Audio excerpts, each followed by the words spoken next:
So for example, in psychology, we always include like signposting. If people, even though we have ethical approval ahead of time, we're not asking anything that they would talk about outside of their normal lives. We do have signposting. So if you feel distressed after things come up, where they can turn.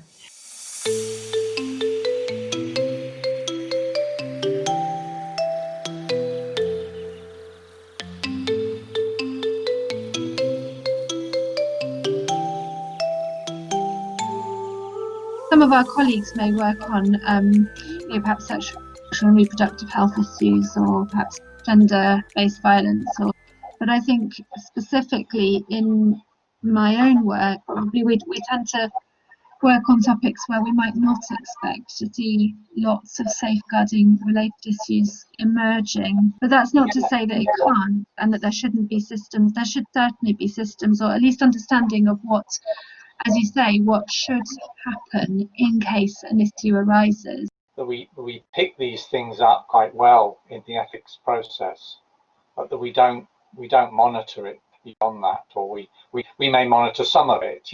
We make sure that consent gets done and things like that. And I think but we don't necessarily monitor things like whether issues have been raised, whether we have signposted to people, and I'm not sure that we record that. I suppose we might be suspicious if we record nothing, because I know our students, when they do ethics, we often ask them, well, what do you do if something happens? Something comes up. Who do you signpost to? And maybe they'll have one number to refer people to.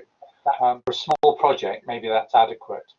For a larger project that we tend to be involved in, that's probably not adequate, because one number or one contact isn't going to cover every possible situation. I'm just thinking what we have, because I'm a Samaritans volunteer, and in that we have a list of about 30 or 40 different places we can signpost people to, and they're all vetted. We can't go wherever we want.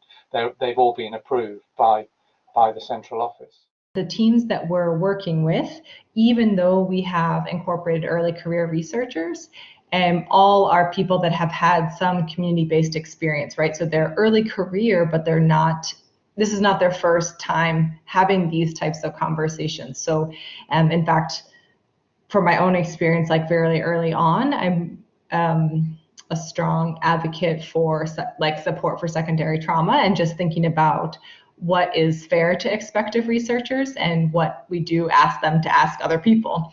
Most people are coming in with some experience, and it's something that we will often discuss as a team. And again, recognizing that idea that some of these people are going to have their own conflict and backgrounds and histories, and that's what interests them in doing this type of research.